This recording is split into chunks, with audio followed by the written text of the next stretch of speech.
Assalamualaikum warahmatullahi wabarakatuh. Perkenalkan, nama saya Nura Aulia dari Fakultas Ekonomi dan Bisnis Islam, Program Studi Ekonomi Syariah.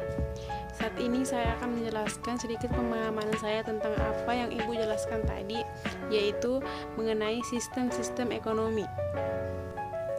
Yang pertama adalah sistem ekonomi pasar bebas.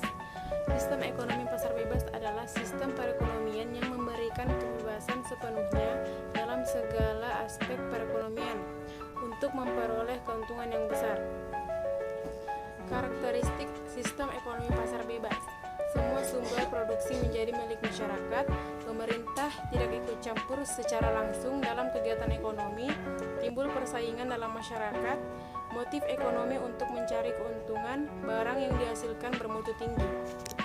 Kelebihan sistem ekonomi pasar bebas: yang pertama, menimbulkan inisiatif dan kreasi masyarakat, kebebasan dalam memiliki SDA, memunculkan persaingan untuk maju, output bermutu tinggi, efisiensi dan efektivitas yang tinggi.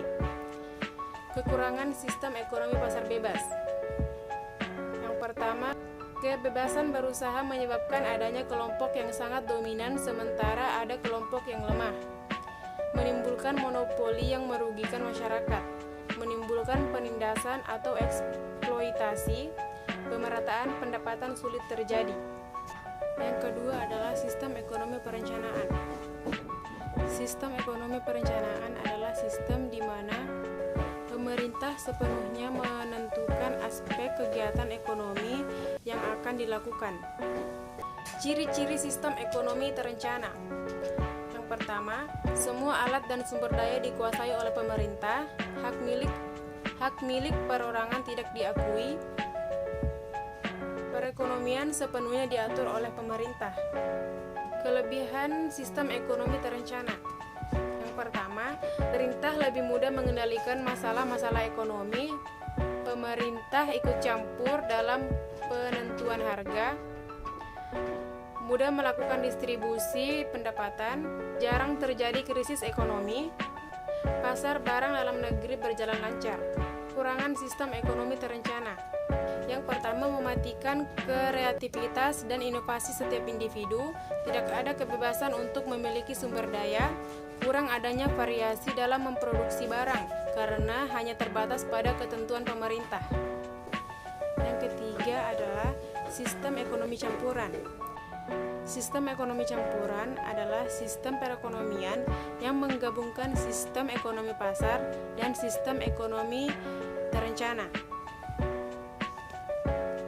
Ciri-ciri sistem ekonomi campuran: yang pertama, sumber daya yang vital dikuasai oleh pemerintah. Pemerintah menyusun peraturan perencanaan dan menetapkan kebijaksanaan di bidang ekonomi.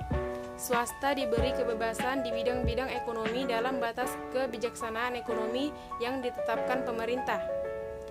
Hak milik swasta atas alat produksi diakui asalkan penggunaannya tidak merugikan kepentingan umum. Pemerintah bertanggung jawab atas jaminan sosial dan pemerataan pendapatan. Jenis dan jumlah barang diproduksi ditentukan oleh mekanisme pasar. Yang terakhir adalah sistem ekonomi Islam.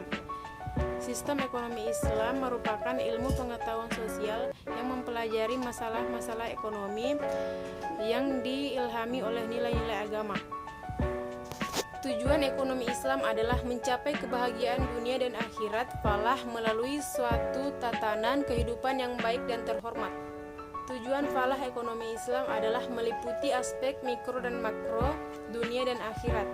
Cukup sekian penjelasan dari saya, lebih dan kurangnya mohon dimaafkan. Wassalamualaikum warahmatullahi wabarakatuh.